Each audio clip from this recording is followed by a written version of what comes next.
Hello and welcome to Just Films and That, with me, Josh Hallam. And me, Alice Oliver. This is the podcast where we talk about films that we think are underrated, underappreciated, or we just wanted to talk about them. We're also going to get stuck into some classic films that one of us maybe hasn't seen, and maybe throw in some great guests along the way.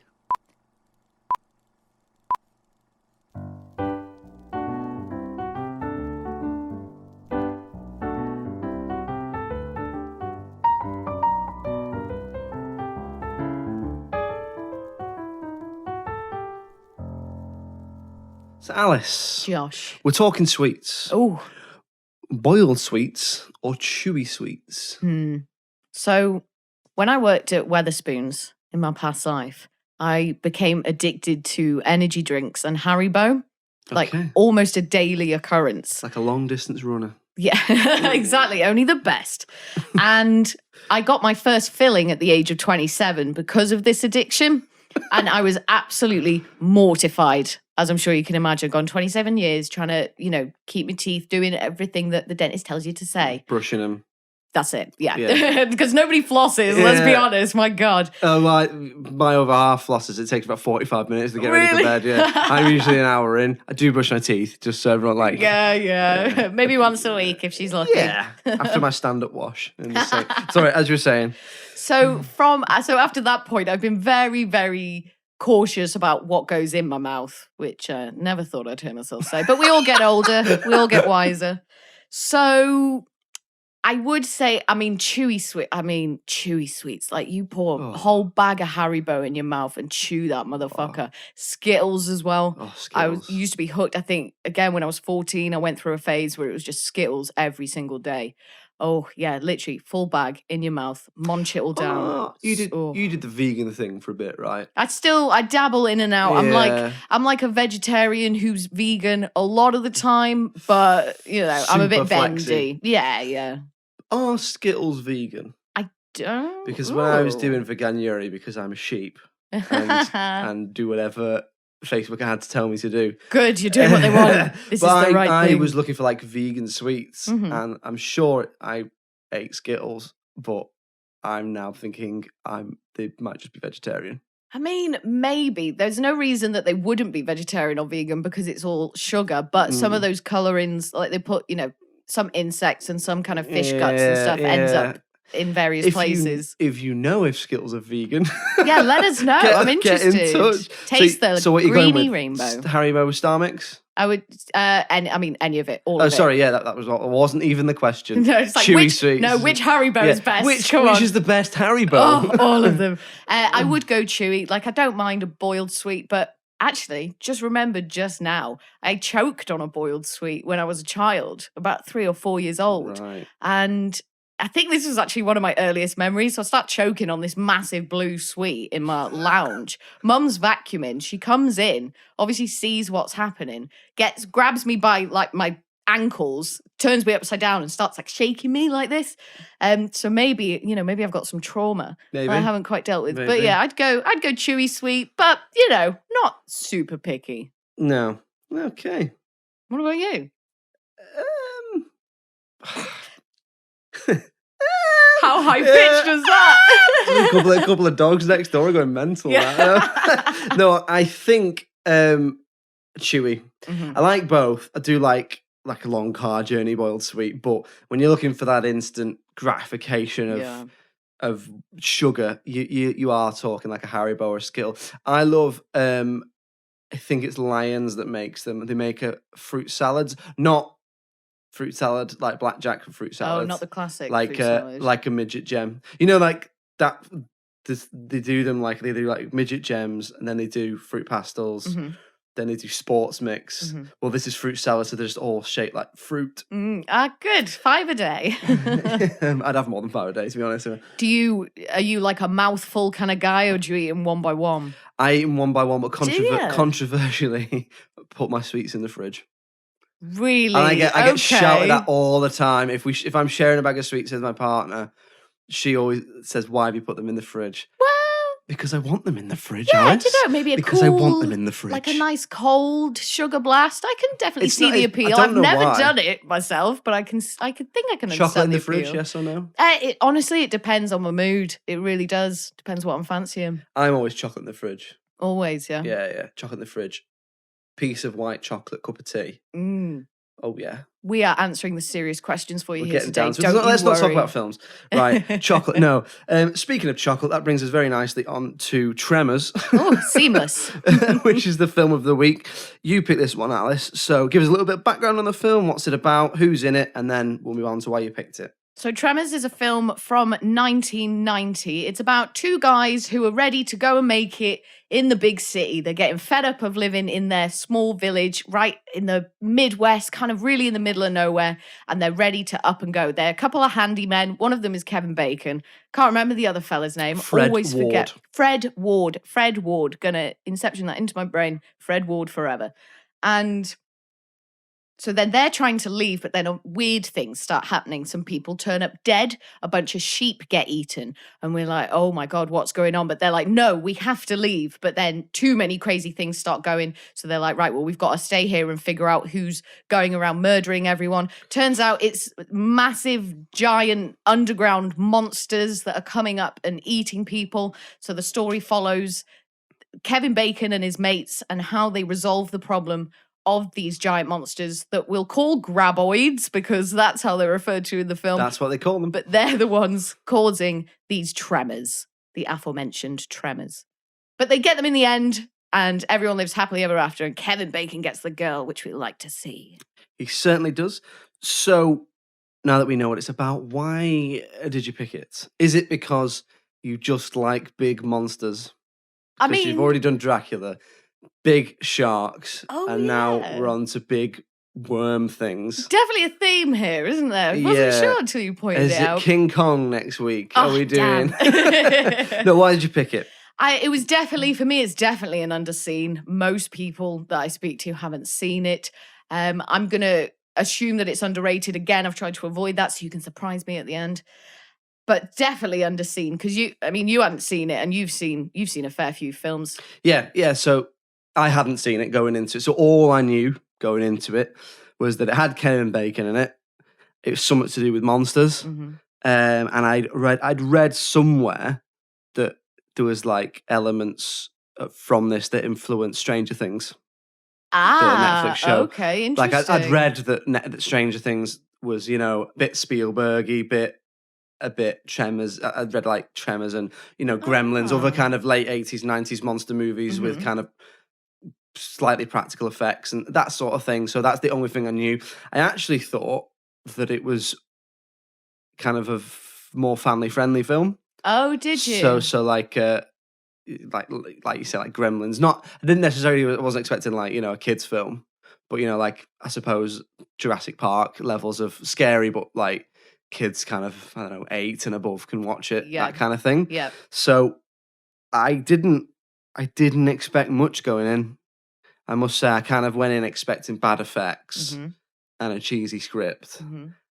And that's what I thought going in. Yes, and when you came out the other side? I enjoyed it so much more. Really? Than I thought I was going to. I did not have high hopes, and I just thought it was a really good ride. Yeah.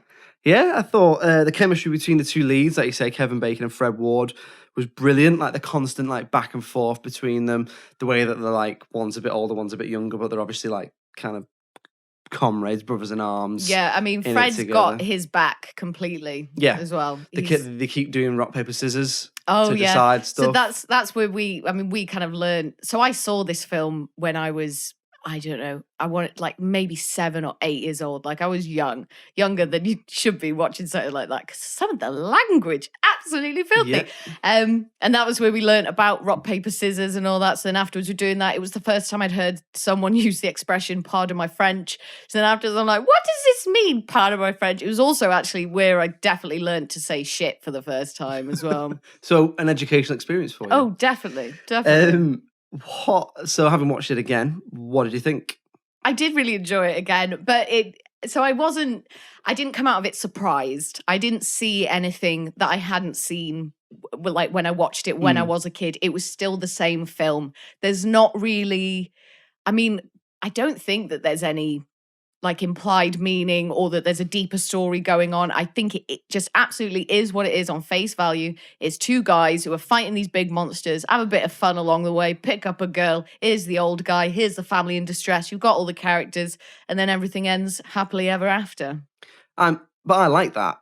I like that it is what it is. I like the fact that the monsters, the graboids, the worm things, are just there. Yeah. And there's no exploration. There's a little bit where the scientist character, who's the kind of love interest, explains what they might be. But it's never like, a lot of times in these films, at some point, a secret government agency shows up. Yeah, and it's like, an answer. we've been investigating this for years. You know, we think that this, and they came from this planet, or they were disturbed at this part of the earth, or it's all very like, there's always a higher meaning, whereas this is just, they're just monsters. Yeah, it's like, could be this, could be that. They hypothesize aliens. They hypothesize like a prehistoric being that has only just been woken up. But even as she's saying it, she says, well, why would we just be discovering it now and all this? Because it doesn't make sense. But it's just kind of like, that's quite a fun element about it. It's just like, oh, there's crazy things happening. Why? It's like, I don't know, but we got to fix it. We got to blow them up. Yeah, so I like that. I like that. They show but don't tell you. So you touched on Rhonda, who is the love interest, but she is a scientist and she is a character in her own right. But the way we're introduced to her is obviously very telling of Valentine, of Kevin Bacon's character. So they're driving along, aren't they? And then not Bert. I always get Bert and Earl confused, but Bert's the other guy, the gun nut, and we'll get onto him later. Yeah. Oh, we will. With Earl, so he says that, there's a new college grad, or, there's a new person coming to do whatever these assessments that they're doing on the land or whatever. And straight away, Val's like, that's meant to be a girl. And he makes a complete beeline. So they're driving on the highway, going a different way. They see the female scientist drive like right over the landscape. It's just dirt. It's not the proper road or anything. Make this proper beeline for her. They get there. She's like, hi, I'm Rhonda. This is what I'm doing. They have a chat. He's not happy because she's not got blonde hair, blue eyes, legs that go up to here. Like, he's listing off all these things that he expects. He describes from a woman. He describes a woman that doesn't exist. Yeah, that's his ideal. And that's what he wants her to be. Yeah. But she's not, and he's disappointed. And then they have a conversation. She sort of says why she's there. They say a bit about who they are. And then when the conversation ends, she says, sorry to bother you, and then leaves. And I'm like, they drove over at high speeds to interrupt you. You're trying to measure what the fuck's going on underground, and they're driving over with their truck. And she feels the need to say, I'm sorry to bother you. And Val's just like, yeah, that's the way it should be. I think the film does a really good job of, like, it's a really tight 90, 5 minutes or so. It's bang on more or less an hour and a half. Mm-hmm. And I think it does a really good job in that time. First of all, I like that. It's bookended, short, sharp, really great storytelling. But I like what it does in short bursts with its characters. So you build up that, like we've already said, you build up that relationship between Valentine and Earl. But you also get stuff like, because it's got horror elements, I think something that a good horror does really well in terms of horrors like this, where it's, groups of people being picked off rather than a more psychological thriller. When it's this kind of thing based in a monster or a killer or something. I like when scripts give you little glimpses of the characters' lives. Mm-hmm. So you just develop that little bit of attachment to them before they're killed. Which might sound a bit sick now I say it out loud.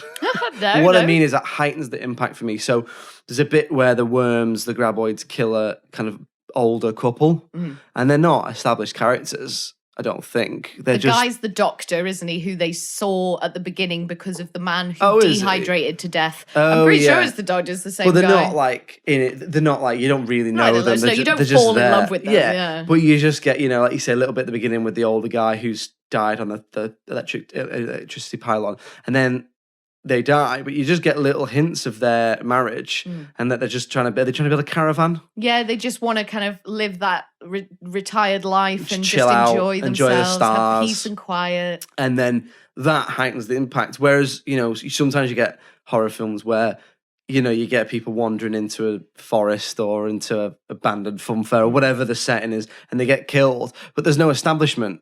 So you're like, oh, so it's in the world of the film. Obviously, if any person gets killed, it's horrible. But in the world of the film, I don't care. It's a horror film. I'm expecting that. But that little bits like that, little bits like the rock paper scissors, little eccentricities of characters and pieces of dialogue, I like make them more likable. They make them more real, and that heightens your enjoyment of the film for me. Yeah, and definitely for Val and Earl, because they are doing all the shitty jobs, aren't they? They're like the town handymen, and they get literally covered in shit one point when they're working the septic tank or whatever, and they're drinking beers out of a toilet, and it's like you just feel like it's almost as low as they can go, and that's why they're then so desperate to leave. You've got to see, I guess it's building up to show you why they are so desperate to leave. And then all these things happen, like, oh, the woman isn't hot. Oh, we got covered in shit. Like, oh, we've got to drink beer out of a toilet. And they're just like, someone offers to pay them a bit of money, but in beer. Yeah. But they turn it down. But they're very proud that they turn it down. We just turn away free beer. Good for you guys. How do you think it is? Because one thing as well, like, it hadn't really aged badly. So I don't think so. No, because it's special effects. It's not visual effects. Like they're puppets and they're models and, or they're electronic, whatever. But that doesn't age as badly, I find. And as much as, some of the special effects are a little bit wobbly in terms of what we can do now with special effects, but it never took me out of the film. I kind of just took it as the fact that it was a 30-year-old film. And there was nothing too kind of big and unrealistic happening. Like, it was just sort of kind of people getting pulled underground and, you just sort of see arms going under. And that's not like super difficult to do. There's a lot of stuff you don't see, isn't it? A lot of like wobbling of floors and a lot of like holes opening up, which is fairly simple to do. But there's no bit where there's a big climactic fight and like one comes out the ground and it's like a really wobbly early CGI or like claymation that takes you right out of like, do you know what I mean? Like, I think that the elements of horror of the film have aged pretty well. I thought as well, in terms of the film being a horror, or the horror elements of the film, it did a really good job of building tension. Okay. Like, there are elements like the older couple, the doctor that we mentioned, but there's stuff in it, like the two for me that come to mind are, there's the character of Melvin, who's like a teenage boy. He's like a right snotty little shit, basically. He keeps doing stuff to make other characters jump. Yeah, and like walks out with the dead graboid wrapped around his neck. He throws a basketball at Earl. And boy who cried wolf. Yeah, he's the boy who cried wolf. So that's sowing the seed that, well, he's going to do something and he's either going to die or that's going to when the monster showed up. And that's exactly what happens. But even though I was kind of expecting it, I was kind of expecting that he might come to a short end, a grisly death or whatever, but he didn't. No. And the other bit that I really liked was there's a little girl who's on a pogo stick. And I just thought that was a really good device for building tension, because they establish it at one point of just she's just doing as many pogo jumps as she can early in the film, and then later on they're looking for her and they're all trying to stay quiet, and then you just hear like and it's like, I don't know, I just thought it was a really good device. It's not something I thought of, and I thought it was really impactful. Definitely. So simple, because everything else has been like, it's pneumatic drilling, like when those construction guys are doing it, so it's like, oh, that's drawing them to you. But yeah, because it's such an innocent thing as well, isn't it? The pogo stick, and she's just like this sweet little blonde girl. And then if the ground opens up underneath her and she gets swallowed up, that would be horrifying. But that again, her character gives Kevin Bacon's Val a lot of opportunity to be the hero, because the whole thing is setting Val up to be this hero. Like, he saves the girls, he comes up with the plan. He's the guy who keeps coming up with plans of what to do. And it's like, at the beginning, he's set up as such a just gross guy. Like, the opening shot is of him pissing off the edge of a cliff, and then he's like scratching his ass, and then he pretends that there's a stampede and wakes up Earl in the back of the truck and all this stuff. And then you kind of see him develop and get a bit wiser. And by the end of it, he's the brains of the operation. Even Bert, the gun nut, is like, Val, what do we do? Tell us what to do. And it's like, why this kid? Why not you with the 50 million guns? Well, speaking of Bert, the character what a guy, who is still in the film 7 sequels down the line, you seems to have something to say about Bert. What was it? He's just the absolute epitome of the kind of crazed conspiracy gun nut guy that you would expect in that kind of film. And he really, it's just so great to have him and his wife along for the ride. And it's like when it all starts happening, they're like, oh, it's probably the government. It's probably this thing. It's probably that thing. They're like, right, what are we going to do? Let's get all the guns together. That's obviously what we need to do.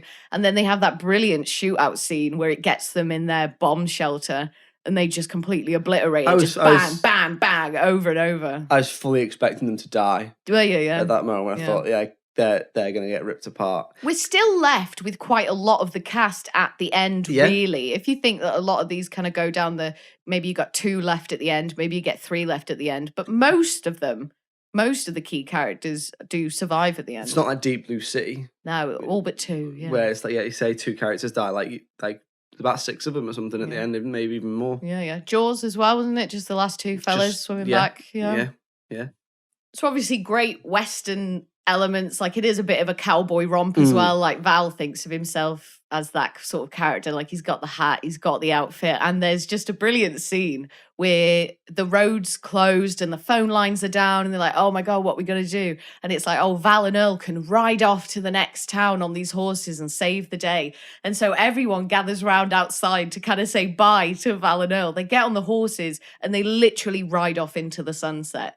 And there's some brilliant visuals, I think, and they really use the landscape as well for what it is, but that's funny. And then it's just like, Val's character is just really interesting. And I suppose I hadn't really appreciated that at first, but he does have a bit of a character arc, which is nice. Yeah, he does. You're right. Like you say, he goes from being like a bit naive and gross to being like the hero. I never thought, actually, that's a good point, the way it plays with the imagery of the kind of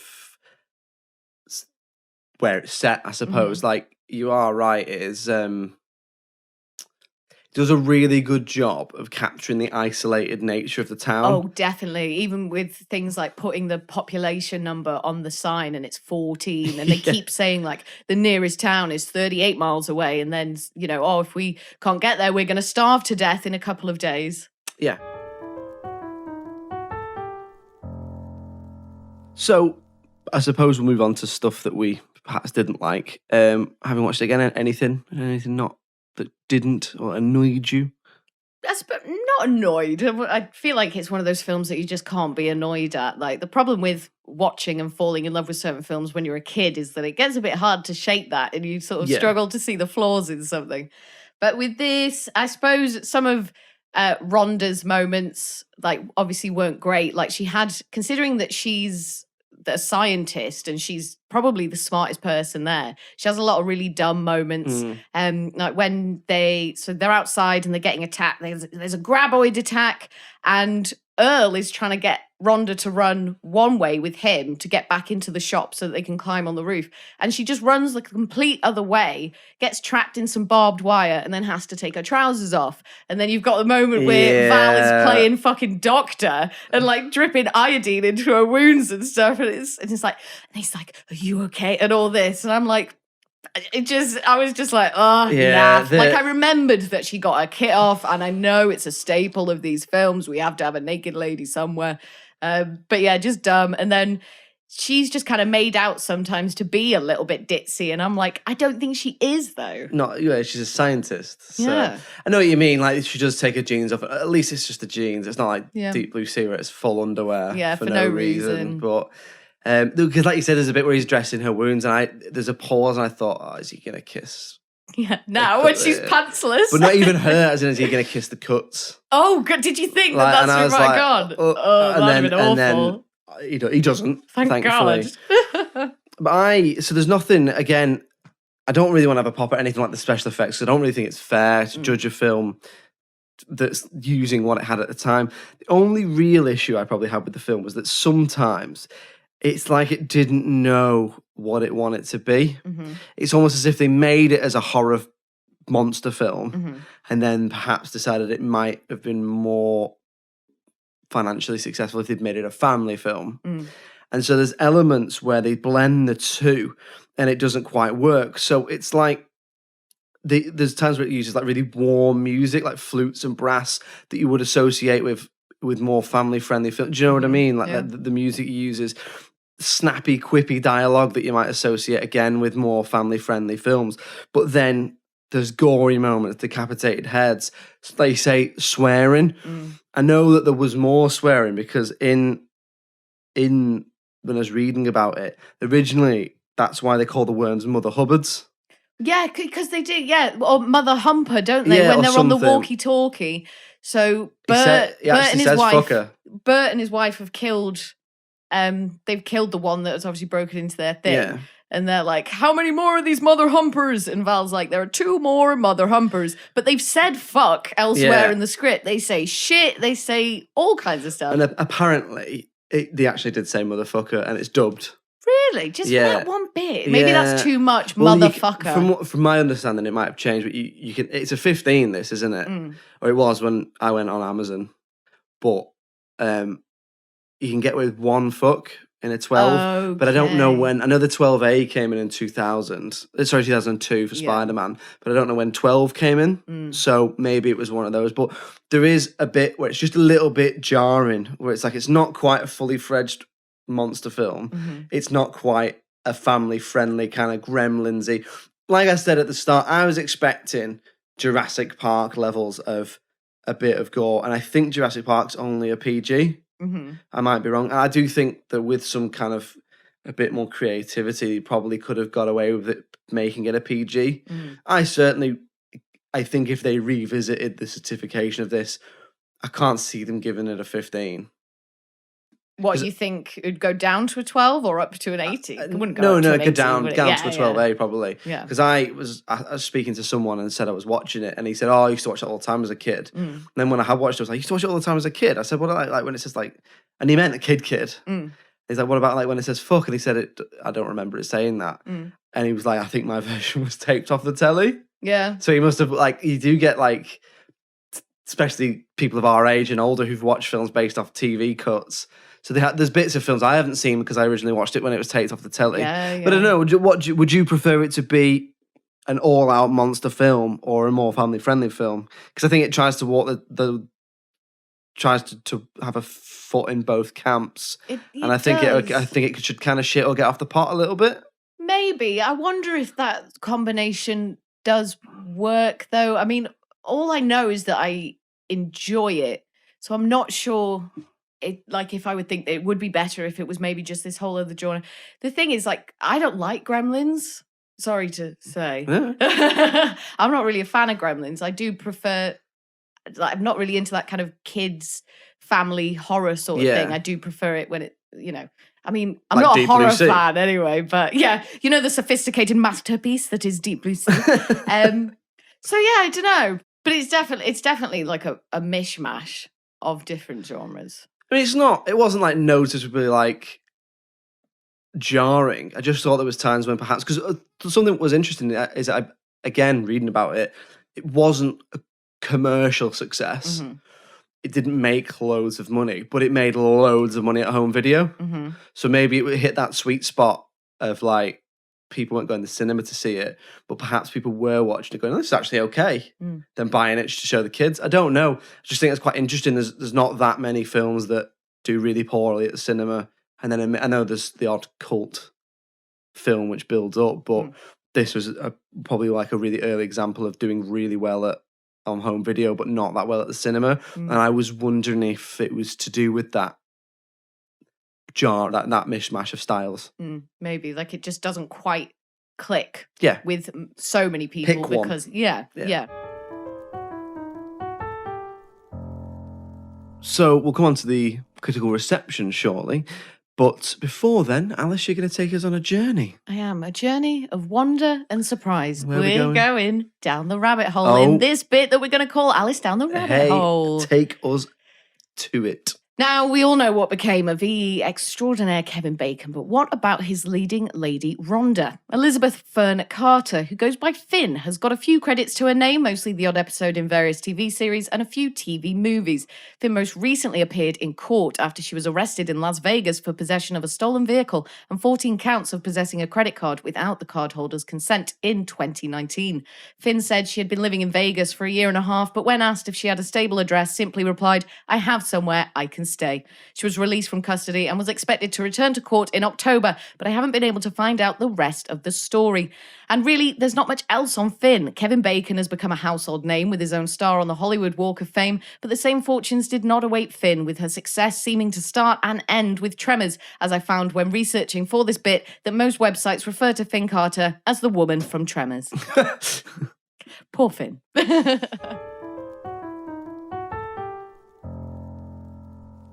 So we'll move on to the critical reception then, before deciding whether or not it is underrated or underseen. Or you thought it was underseen, didn't you? Definitely underseen. And I'm going to hazard a guess that I will probably find it underrated because I do like it a lot, and I appreciate that it's not everyone's cup of tea, and maybe it just doesn't strike a chord with many people, like you said, because of the kind of not fully knowing what it is that it wants to be. So what, have a little guess then. Where do you think it sits in terms of critically how it was received? Reception. I wonder, so thinking back, you know, if we think about our other films, so Easy A only made it to 7, which was a shocker for me. And I feel like Tremors, as much as I would probably go, I'd go high 7s, probably maybe an 8 on a push. I don't think it probably got that. And I reckon you're probably looking at more high 6s, maybe around a 6.8. And even as I say that, maybe I feel like I'm being too generous. Right, too generous. Yeah. So on IMDb, it gets 7.1 out of 10. Okay. On Rotten Tomatoes, the audience give it 75%, but the critics... What do you think they gave it? Oh. The critics. The critics. What did they give me a ballpark percentage. So the critics surprise me sometimes and just go the completely other way. I'm going to go in optimistic and say that the critics gave it a solid 88%. That's exactly what they gave it. Really? Yeah. Wow. Did you read the critical reception? Yeah. Oh, that's crazy. The critics gave it 88%. They loved it. So I think that's mental. That is, I mean, that's very kind. That's isn't it? 3% higher than Easy A, which we thought was underrated. Yeah. Oh wow. So good for them. Good for them. 88%. I mean, that's a great and that's score. not even from like a few reviews. That's for 43 reviews. That is from. Yeah. So that's mad. That is, that's high. Yeah. Good for them. So what do we think then? Is it underrated? Is it underseen? I feel like it's probably appropriately rated, given that. Are you going to say it's overrated? No, I mean, based on the critics score, yeah. It's like up there with The Godfather or something. I know, that is a big score. What would you have given it? Like if you were going to... Maybe like a 6.5? Yeah. Like a 7, 6.5. Like it was a great film. Mm-hmm. It was tightly told. I liked the way it created its world. I liked the way I particularly like the chemistry between the lead characters and all that. I would definitely watch it again. Oh, good. Like if it was on, I'd watch it. But based on those, probably slightly overrated. But you mainly picked it because you think it's underseen, and I think it is underseen. Definitely, I would. Yeah, 100%. So we'll call it underseen. Yeah, but, and appropriately rated. Give it a meh on rating. Underseen though. Yes, certainly. And definitely worth a watch if you haven't seen it. So that's another one for the underseen pile, and the appropriately rated, we'll say, shall we? Yes. Well, if you want to get in touch with us, please do let us know what you thought about Tremors. If you've got any films you want us to do, get in touch. It's filmsandthatpod@gmail.com. We're on Twitter @films_that, and the Facebook and Instagram are filmsandthatpod. Get in touch. We'd love to hear from you. Alice, thank you as ever for joining me. Thank you so much, Josh. And it's goodbye from me. Cheerio. Bye.